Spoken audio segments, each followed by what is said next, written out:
నమస్తే, నేను doctor G V Chanakya, endocrinologist, జన్ hospital, KPHB, road number 5, Hyderabad. ఈ మధ్య కాలంలో తరచుగా మేము మా పేషెంట్తో డిస్కస్ చేస్తుంటాము. అది డయాబెటీస్ కావచ్చు, హైపర్ టెన్షన్ కావచ్చు, థైరాయిడ్ ప్రాబ్లం కావచ్చు, ఓవర్ వెయిట్ గురించి. ఈ ఓవర్ వెయిట్ని మనం తెలుగులో ఊబకాయం అంటాం అనమాట.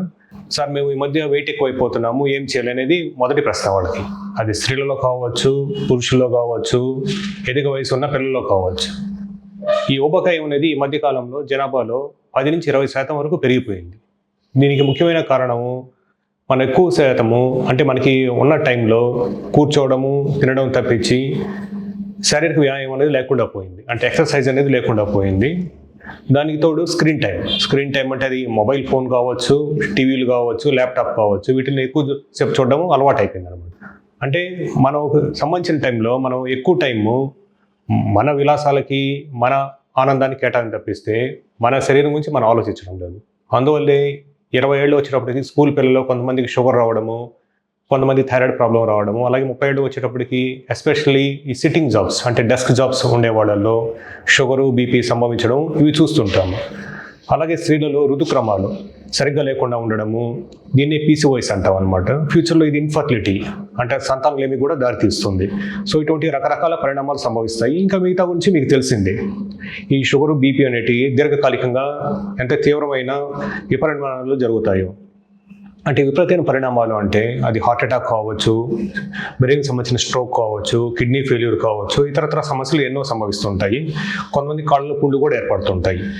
సో దీనికి one of the underline factor చూస్తే దాని మెటబాలిక్ సిండ్రోమ్లో ఈ ఒబిసిటీ అంటే ఓవర్ వెయిట్ ఉండడం కూడా one of the things. Over weight ఉండడం వల్ల జరిగే పరిణామాలు అంటే అందరూ అనుకుంటుంటారు, కొంచెం బరువు ఉన్నాను, సన్నగా ఉంటే అందరూ ఏంది జబ్బు పడిన వాళ్ళలాగా ఉన్నారు అంటుంటారు. కానీ మనకు హైట్ తగ్గట్టు, మన ఏజ్కు తగ్గట్లు ఒక వెయిట్ అనేది ఉండాలి. దాన్ని మనం బాడీ మాస్ ఇండెక్స్ అనే ఫార్ములాతో చూస్తాం.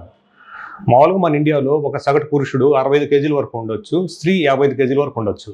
కానీ ఈ కాలంలో ఇటువంటి బరువు ఉన్న వాళ్ళని మనము చూడడం అనేది చాలా అరుదైపోయింది. అంటే చాలామంది కనీసం 5 కేజీల నుంచి 10 కేజీల వరకు ఎక్కువ ఉంటున్నారు. పురుషులు అయితే 70-75 వరకు ఉంటున్నారు, స్త్రీలు అయితే 65 వరకు ఉంటున్నారు. అంటే ప్రతి కేజీ బరువు మన ఆహారంకి సంబంధించి, తర్వాత మన ఎక్సర్సైజ్ సంబంధించి గురించి కానీ అట్లా పెరుగుతూ ఉంటుంది.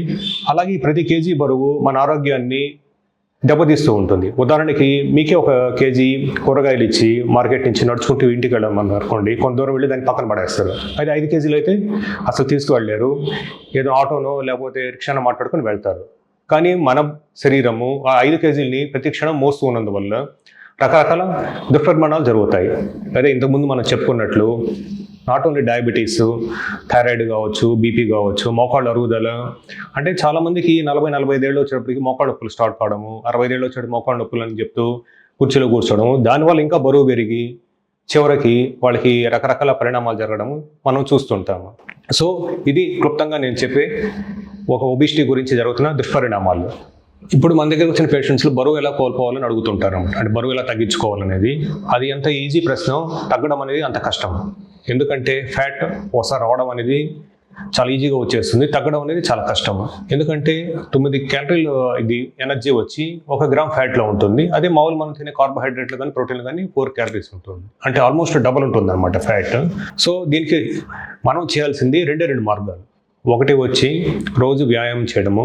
చాలామంది వ్యాయామం అంటే అడుగుతుంటారు, సార్ నేను రోజు ఎక్సర్సైజ్ చేస్తున్నాను, బరువు తగ్గటం లేదు అనేది. వ్యాయామం అనేది మనము ఒక పని చేసినప్పుడు మనకి ఒక పూర్తి వాక్యం కాదన్నమాట. అంటే ఫర్ ఎగ్జాంపుల్ ఒక సెంటెన్స్ కంప్లీట్ కాదు, కొన్ని వర్డ్స్ నుండి మాట్లాడగలవు. అంటే ఆ వర్డ్స్ అంటే ఫర్ ఎగ్జాంపుల్ నేను మీ దగ్గరికి వస్తున్నాను అనే వాక్యం కూడా మనం పూర్తి చేయలేము.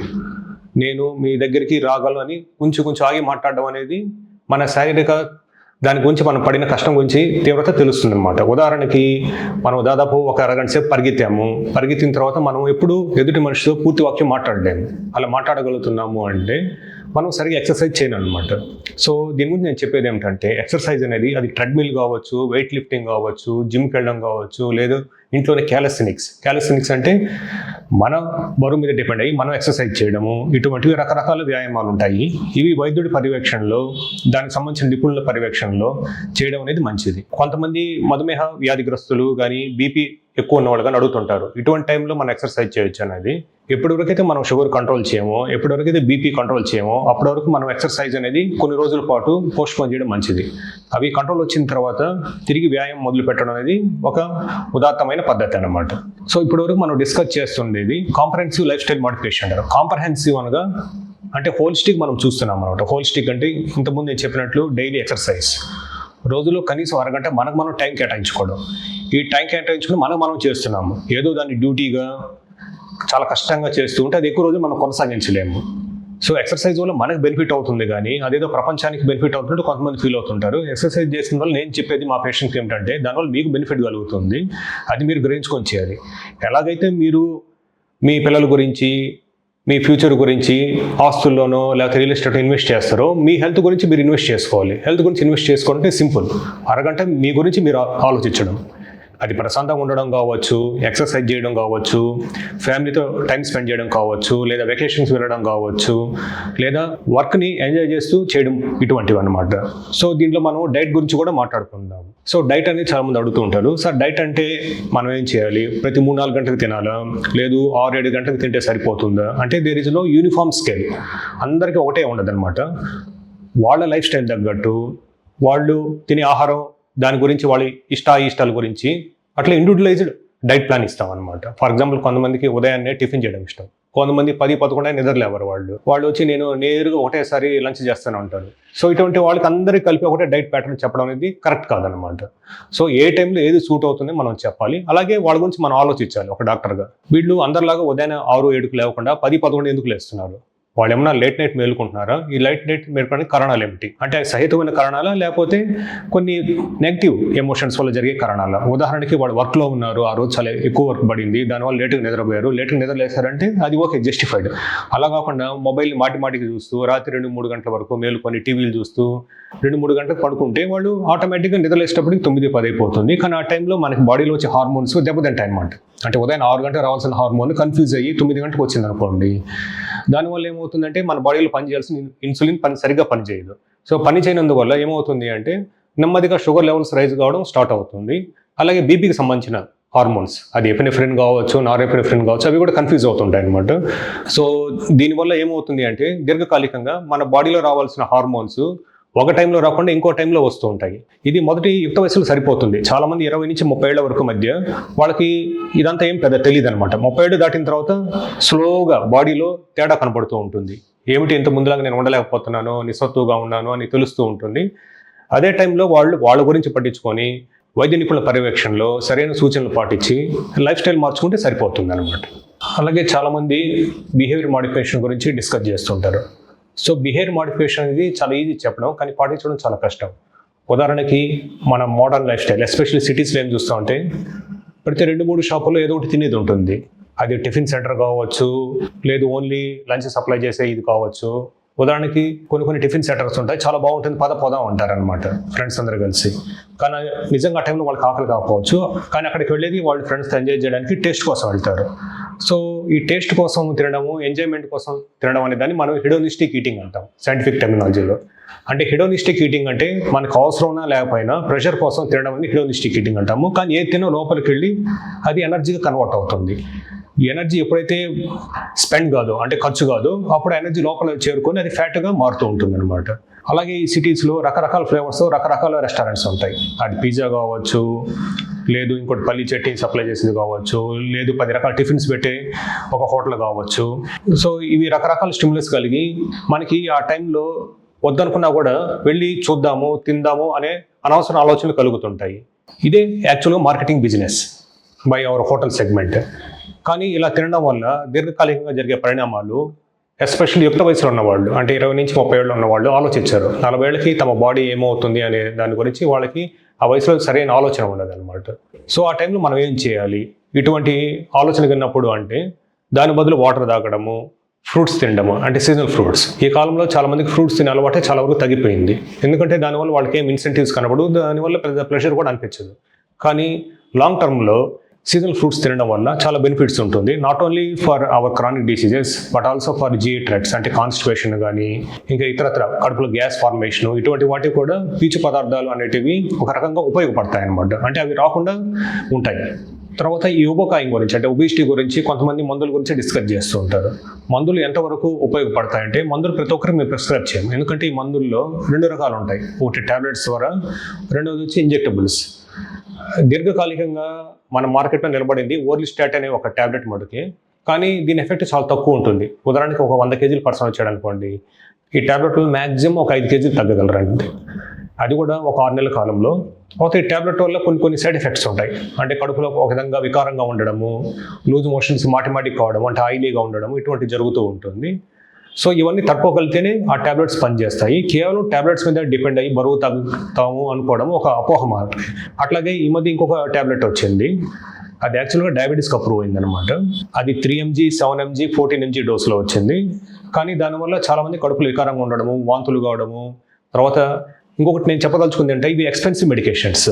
ఈ మెడిసిన్స్ వాడినంత కాలము కొంచెం తగ్గినట్లు ఉంటుంది. వాళ్ళు మ్యాక్సిమం ఒక 10 కేజీల వరకు తగ్గలరు, కానీ మానేసిన వెంటనే మళ్ళీ తిరగబెడుతుంటుంది. ఎందుకంటే ఇక్కడ మన బిహేవియర్ అనేది మాడిఫై చేసుకోకుండా కేవలం మందుల మీద డిపెండ్ అయితే, ఎప్పుడైతే ఇవి అంటే టాబ్లెట్స్ కానీ ఇంజెక్షన్స్ కానీ మనం చేసే ఎక్సర్సైజ్కి డైట్ వాటికి ఒక సబ్స్టిట్యూట్ అనుకుంటాము, ఇవి ఆల్టర్నేటివ్ కాదు, సబ్స్టిట్యూట్ కాదు, ఇవి వాటికి కాంప్లిమెంటరీ మటుకే.